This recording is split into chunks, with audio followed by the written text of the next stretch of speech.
Hello everyone, welcome to this week's video from the Purple Penny. My name's Mark. I run the Purple Penny with my wife Catherine. We're in the northern suburbs of Adelaide, which is the capital of South Australia in Australia. It's 12 o'clock here, so hello to wherever you happen to be in the world. Normally I would say that Catherine is over there doing the weekend's mailing, but she's gone off to Canberra for the weekend to visit two of our daughters.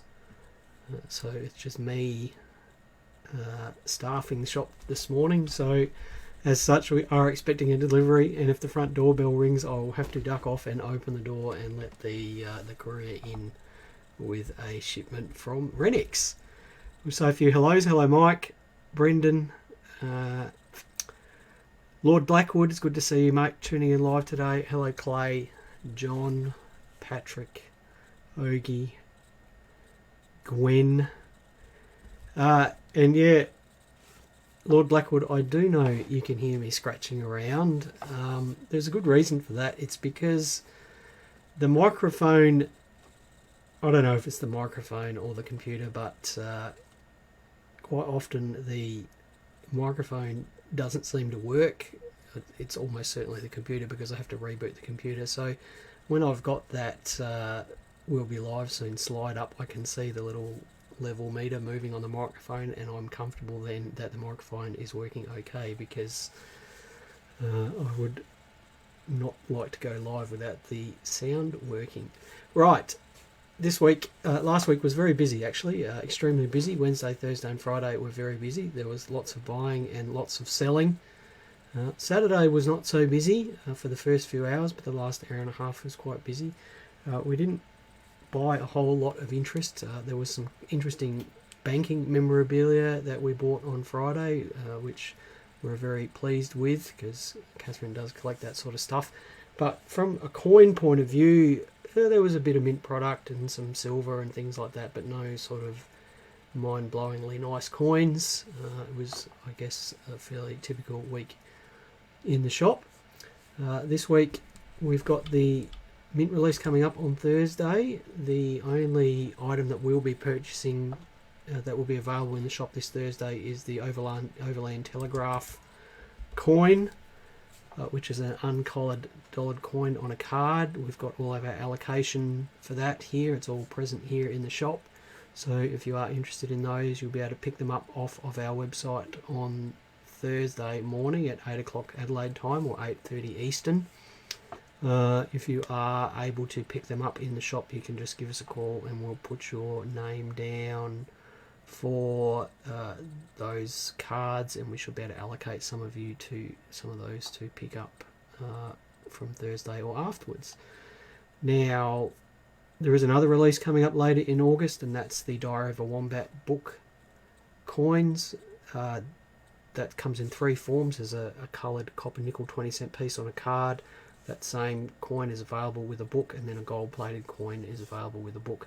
If you're interested in the coins on the card, do let us know, because we've got plenty of those available, and we should be able to allocate you some of those on release day, which is in the middle of August. We're in August, it's the middle of this month. Right, a few more comments here. Hi, John Fuller from Brisbane, Chris King, Sandy, Jason, Paul Spink, and Shane. How are you? Now, we did get a new tool in the office this week, and that's going to be the subject of the day, and it's I'll show this again in a minute, but it's this thing here. It's a Olympus Vanta Element XRF tester. I will be running through what that does today and how it can be useful to us and to you. Other things in the news this week, there's been a number of fake $50 and $100 notes passed in Kadina, and Kadina is a town on the York Peninsula here in South Australia. Claim to fame for Kadina is that there was a copper mine there. It had a large Welsh mining population. The other claim to fame is that Mick Vaught Ronald's Banking and Currency Museum was in Kadina, in the old bank building there. So, nice place, Kadina, worth a visit if you are in South Australia. Fake hundreds and fifties, there seems to be two types that are pretty much passed. There's the really obviously fake ones that come from China that have large Chinese characters printed on them, and I'm not sure how anyone manages to pass those. And then there's ones that are sort of made from paper. So if you are handling a lot of 50s and 100s, then do take note of the texture of those notes. Perhaps just give them a quick rip along the edge and see if they'll tear, because of course the polymer notes won't tear easily. The paper ones will. Have a look at that clear window. It's very difficult to put a clear window on paper. And, just do be careful with those because they are being passed around.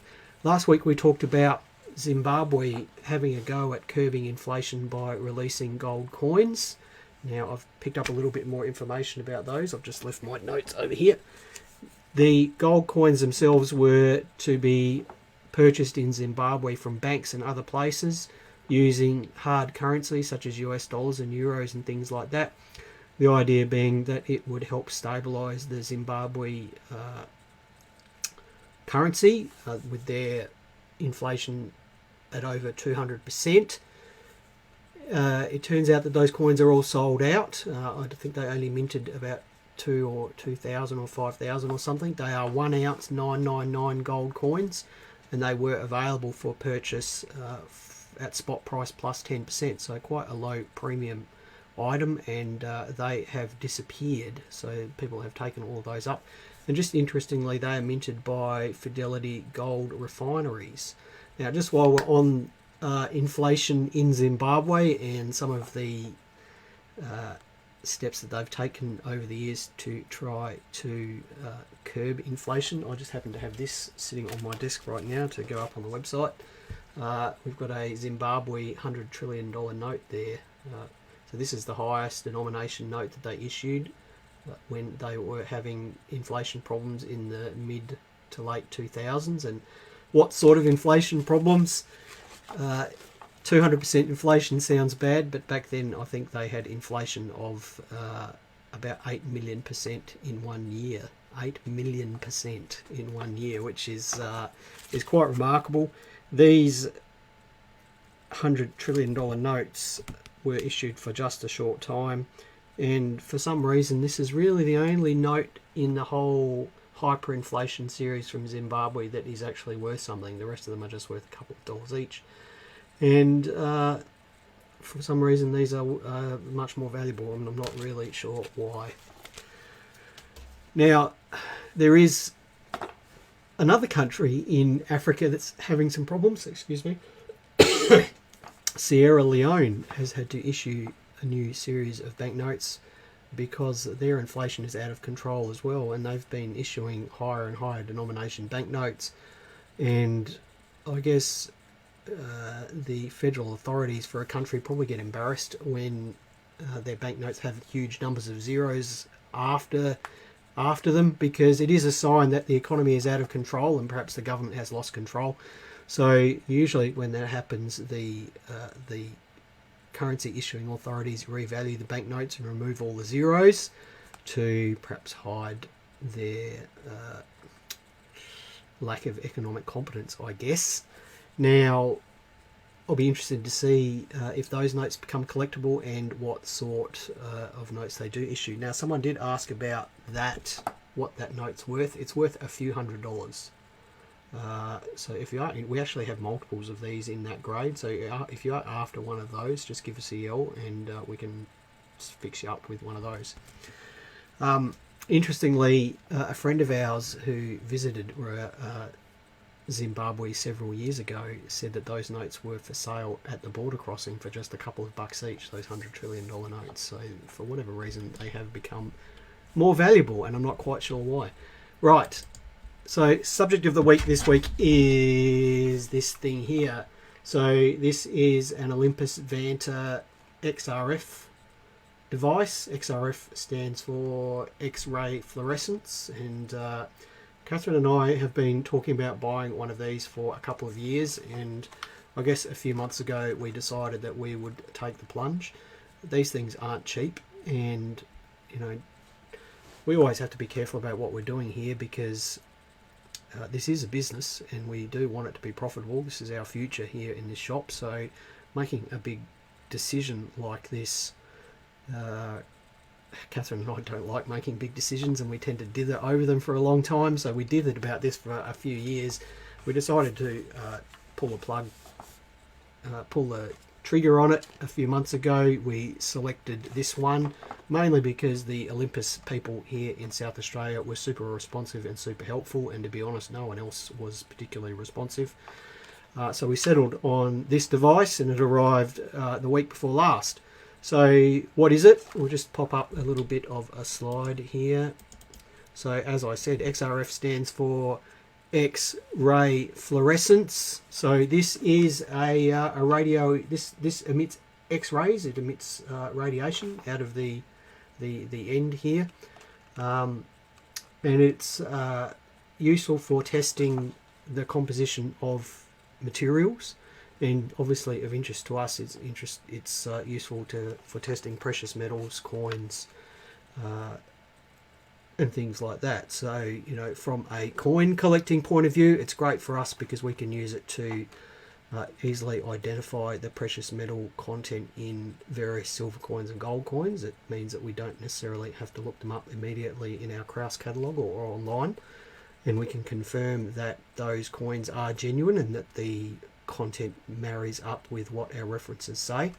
From an error coin point of view, it allows us to work out what the composition of coins that are struck on incorrect planchets are. So we have had a few of those come in through the shop in the last few years, including one that I found in change, and having this device is going to be super useful for that. Previously we either had to pay extra to have it identified at PCGS or to find someone else who had one of these devices.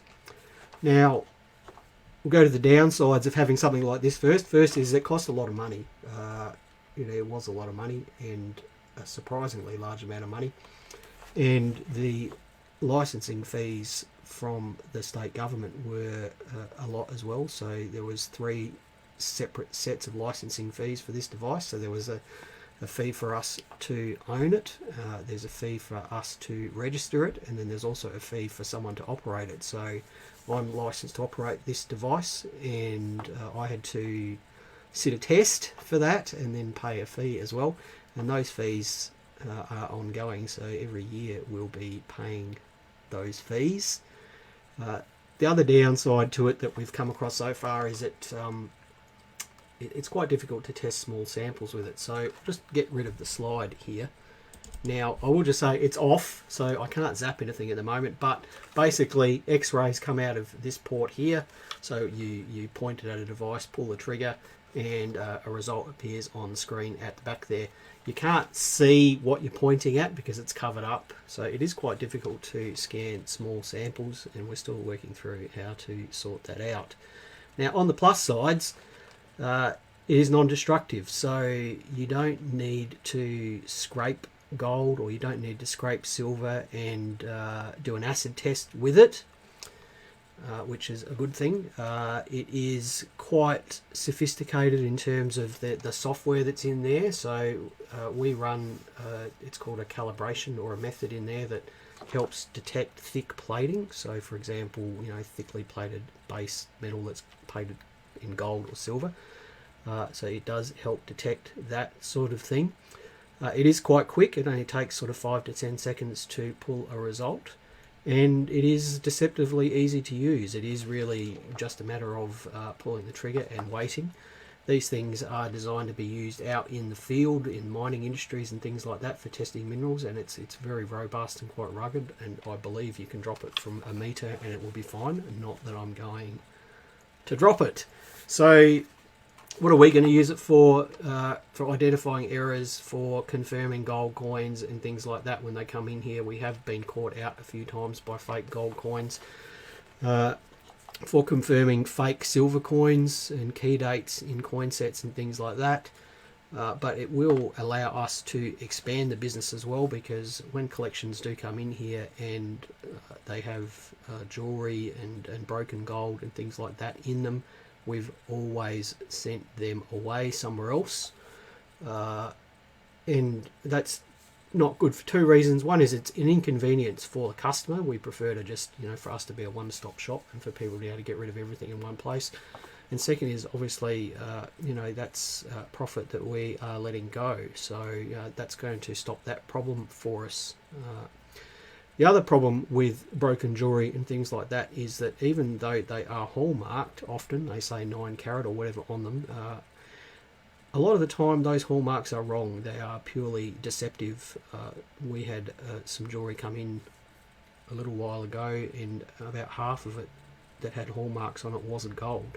It was all plated. So this is the trouble with gold that is bought overseas in markets and things like that. Often it isn't gold. So this device will help us stop that sort of thing happening in the shop. Right, now, Shane, don't worry about feeling bad to asking for using it. We're happy to sort of give things a quick zap here. If you do bring something in, we're working through the process of having a formal valuation certificate, or not a valuation, a formal detection certificate.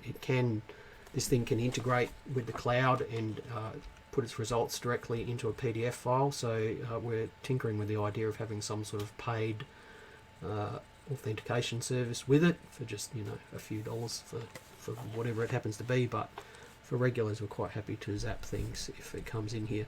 Will it detect through slabbed coins? John, we've had a bit of mixed results with that. It has worked through some slabbed coins and it has not worked through others, and I suspect that's a function of the software that we're running in it at the moment, and we probably just need to work with the supplier with that a bit more. Right, so let's have a look at some test results here. I'll just pop up what the results look like, and I'll explain what you're seeing. So this is the test results from a British florin. So when you shoot this thing at the florin for an amount of time, it pops up a little tabulated screen like that shows what elements this thing is detecting. So a British florin from 1909 should be 92.5% silver. You can see there the elemental symbol for silver is AG, and it's showing 91.98% silver. Now, is one zap good enough for an item? Sometimes, but we try to sort of shoot things 2 or 3 times and get some sort of average. That's especially important if you think something is plated, because plated items will give inconsistent gold results. So you do have to know a few of the elemental symbols to make this thing useful to you, and I guess you need to be able to interpret the results as well. The third column of numbers there is how certain the device is of that composition. So it's saying plus or minus 3 sigma, so that means that 99.93% of the results that have come back have given that much silver. That's basically what that means. Now, that's probably not that interesting, so we'll have a look at some things that are a bit more pertinent to us. Now, people out there, do we know what percentage American silver coins are? They all are 90%. So I shot a 1912 American 50-cent piece, and it resulted in a silver content of 89.8%. So that's pretty much on the money for that coin. Then I thought I would shoot a Australian pre-decimal coin. So this is a 1942 florin, and again it is pretty much right on the money for that as well. It should be 92.5% silver, and it's giving us 92.86% silver, with the balance being copper. I'm not sure what PD is. I know all the basic elemental symbols, but I don't know what PD is on that one. The next one was really interesting. It was a 1946 florin, and I shot this one multiple times because it was giving such weird results. Now, in 1946, Australian silver coins went from 92.5% to 50%, and there are a number of reasons for that, but the primary one is that the government called in all the 92.5% coins, minted 50% coins. The surplus silver was then used to help pay off Australia's war debt, because Australia had racked up huge debts during the war, primarily to the USA, and pulling the coins in and skimming off the 42.5% silver was a great way of freeing up some capital so that Australia could pay off its debts. Now, I shot this one multiple times. This coin, it should be 50%, but pretty much every time it gave us 60%. So, why is that? I don't know. Perhaps in the first year, 1946 was the first year of 50%. Perhaps the alloy mixing was terrible. Perhaps this coin just happened to come from a bad batch. I don't know, but there is considerably more silver in this coin than there should be. People are telling me that PD is palladium. Thank you for that. I wonder whether there really is palladium in that coin or not, but there we go. Right, I thought I would shoot some bullion next, and here it is here. It's a PAMP 1 kilo silver bar. Now, silver bars, we've never had a fake silver bar come in here. I would be surprised if we ever did, because we don't buy a whole lot of bullion. Silver bars do get faked though, gold bars do as well, and the machine, we shot this one multiple times and it's coming up with 99.9% silver every single time, which is comforting because we did pay for that bar. And the last item, and this is a coin that does highlight one of the problems that the device has, which is shooting small samples, is a little gold nugget from 1992. You can see that little baby in there. Okay, so it's a little 1/10 ounce, 99.9% gold coin in a plastic capsule. It's only about the size of a 5-cent piece, and you can imagine when I'm trying to line that little tiny thing up with the end of this gun, it was quite difficult. So as such, the gold percentage is a little bit off, because I suspect I was probably shooting the capsule a little bit. But it did shoot through the capsule quite successfully and give us a good result. So, you know, for us, we'd be happy that that is a real gold coin. Do gold coins in capsules like that get faked? Absolutely. We've had a number of fake PAMP 1 ounce gold bars come in here that are in plastic capsules, a number of them. And we've had enough now that we weren't buying them anymore. We were sending people off somewhere else. So this device will help us do that with a bit more assurance.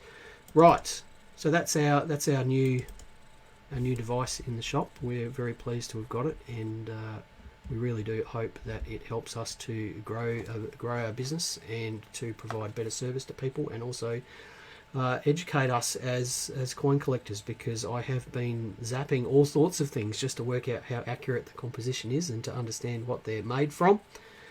If you are here in Adelaide and you do want us to test something for you, feel free to come in here, and if we're not busy, we'll take some time to do that for you.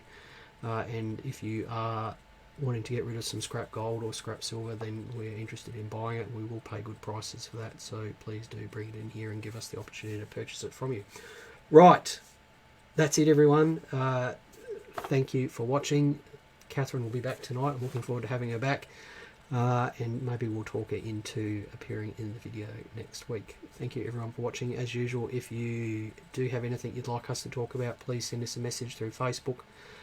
Give us a call, send us an email, contact us on YouTube, whatever it happens to be, and I'll do my best to cover those topics. Happy collecting everyone, stay safe, and we'll see you next week.